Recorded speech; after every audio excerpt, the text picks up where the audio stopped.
Хөг тэнгэрийн сүлд Монголын өргөн удам тал нутгийн салхи намуухан салхилагдаа. Мянган жилийн тэртээхийг эзэнт гүрний нууцыг шивнэх шиг санагдана. Нутгийн ард түмний хувьд газар шороо гэдэг амьдралд идэвхж их үндэстүүдийг өөрийн нуцаа тийм ч амар дэлгдгүй чамдын далд хэвээр байх ажгүй. Өндөр хаан хатын нэгэн бүдэг гэрэлтэй замын дагуу цааны газарт Лондонгоос ирсэн залуухан боловч авьяаслаг археологч Сара хан хинтийн нуруу шиг гүн үрслээдсэн нүүртэй туршлагатай бүтэж Бадбаяр нар өөдөөдөөс харан суун. Тэдний дунд 1920 оны үе уучир чарлсан Яманы сүү бүхрийн ширвнэрсэн хүн хавцтай нэгэн тэмдэглэлийн дэвтэр байлаа. Дэвтэр дээр хүн ам балайн бүртгөл ус. Харин Хөг тэнгэрийн сүлдийн нууцлал байх аж. Домогт өгүүлснээр 13 дугаар зууны үеийн их эзэн Чингис хааны нэгэн шадар жанжны сүлддэг дайн тулааны өмнө дунд эгдсэн гэдэг. Энэ л домгийн мөрөөр мөшгөн тэмдэглэлийн дэвтэр болсон даруйда алсгал газраас яран Сара иржээ. Орон нутгийн зан зансэл сайн мэдэх хөдөлгөөнтэй болсон донгол зурхан эрэл судалгааны үр дүнгээ хурдан гарах гэж яар.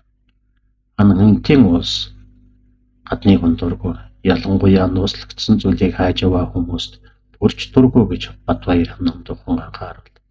Энэ бол зүгээр нэг алтны төлөө ирэл биш. Энэ бол эрт үеийн их эзэнт гүрний түгийг гэрчлэх чухал баримт гэж Сара зүтгэлээ. Бадбаяр газрын зураг руу нэг Сара руу нэг харснаа. Нэг бол хордлого хэрэгтэй. Энэ жил цас эрт орж овол хатуухан болох шинжтэй байна гэлээ. 2 хоногийн дараа тэдний жив замын төгсгөл зарлаа.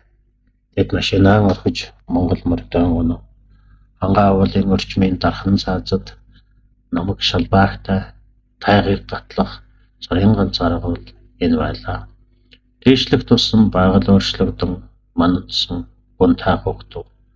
Агаар улам нэгэн хүтэн болсоор 3 дахь шөнө агаарын хэм асах 30 хэм үрч өтөрв. Мордын амнаас гарах уур манан умэтсан горч тэд галын дэргэд дулаацсан суун. Газрын зураг буруу байна гэж Сара барьсан гуруугаараа тэмдэглэн эргүүлэн өглөн. Уус таарахгүй байна. Хүн чулуу зүүн талд байх ёстой хатал юу ч алга гэлээ. Бадбаяр жаахан зайдуу гарч зогсоо тэнгэрийг харав. Өвгөд маань харих замаа олохтой газар лөө биш. Мөнх Хөг тэнгэр лүүгээ хардаг байсан юм. Сара тэр дарамтайгаар ойлгов. Тэмдэглэл дээрх зураг бол газар дээрх зураг биш. Харин одон гарагийн зураг гэж. Хүн чулуу гэдэг чулуу биш. Харин чин ил бод байж. Сара орой дээр гарч 5-3 шиг шуухадны үзүүр өндөй дээгүүр урдгч үсгийг тэтгэлээ. Тэнд байна гэж Сара дуалдав. Сарны гэрэл хамгийн өндөр хатыг гэрэлтүүлгээд сүүдэр нь яг л урд гурав шиг нэгэн агуун ам руу заав. Тэр агуу олон зуун жилийн турш ургасан утсаг ачулан дарагдав ногджээ. Тэд агуун амыг нээж тутагчаар бол агаар нь маш хуурай. Эртний үнэр хангална. Гарч идэнгийн гэрэлд тэд агуур тутагшрлаа. Агууд овоолсон алт эрдэнэс байсангүй. Харин илүү үнцэнтэй зүйлс байв. Маш олон тооны зэвийг зэгцтэй гэгч нь өрч тавьсан байлаа. Хош модон ишин дээр тогтоосон тэнгэрийн хөхөнгөтэй өнгөлөг шонхор шувуу хатгсан туг голд байрлуулж. Өмнөх чулуун давцсан дээр хэлсэн мудан гавдар дотор дөрвөлжин үсгтэй хар хөхөнгийн аш тамга байхаж. Энэ бол их эзэнт гүрний үеийн түгийн төвтэй холбоотой ховор олдвор байлаа. Агуу дотор нүргэлсэн чимээ цурат. Тэр газар дээр цасайлж салхи агуун амар ширхэн үлээ. Сара тамга руу яран хүрэх гэтэл Бадбаяр түүний мөрөнд дараа тавив. ертөнцийн бүх зүйл зүй тогтолтой учир холбогдолтой гэдэг. Хэрэг бид үдий болтол нууцлаг байсан энэ сүлдийг байрнаас нь хөдлөвөл бид өөрсдөө энэ уулнаас нь хизээж бууж чадахгүй байж магад гэж зөвлөн. Сара тамга руу дараа нэмзэг торгон төвөр руу харав. Хэрвээ эдгээрийг хөдөлгөл жигшил арын нөлөөгөөр хэдэн минутын дотор хүнс болон зам гарах айлтгааж байлаа. Тэгээд энэ бүхнийг эзэмших биш харин гэрчлэх нь чухал гэдгийг ойлгов. Тэд хэдэн цагийн турш бүх зүйлийг баталгаажуулж өндөр нэгтгэж зураг авч лазер сканераар он хэмжээг буулгаж авлаа. Тэд хаш тамга хөгсөл цэцэргийг байсан баримт нь үлдээв. Агуугаас гарч ирэхэд дэлхийн ертөнцийн танигдахын аргагүй өөрчлөгдсөн байв. Эдгээр цагийн өмнө ном гүмгэн байсан бүх зүйл нүд гэлбэн цагаан манд татжээ. Салхины хур секундэд 20 м хүрч нүүр нүдгүй ургалтна. Бид энд удаан байж болохгүй. Морд маань харагдах нь гэж Батбаяр хашгирав. Тэрээр Бордынхон жолоог чан гатгаж Сараг ойрхон байхыг тогтоов. Тэдний зам одоо зөвхөн уруудах байсан ч цас бүх нүх жалга жолоог далдсан тул алхан бүр аюултай байлаа. Сарагийн гарч ичирч өөрийнхөө камерыг сайн илүү амгарах тухай бодож эхлэв. Өрн халзан зүсмийн мөр цөмгөөрөн замаан болж цас дор хадасхийг тойрон урагшлана.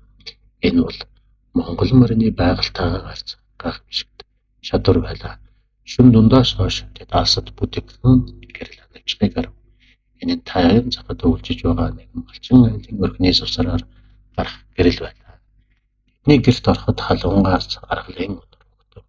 Гэрийн эзэнт орж эхнэр цэцгэн нарын айсаг зам Сарагийн даарч барьсан биеийг төдийгүй сэтгэлийг нь дулаацуулв.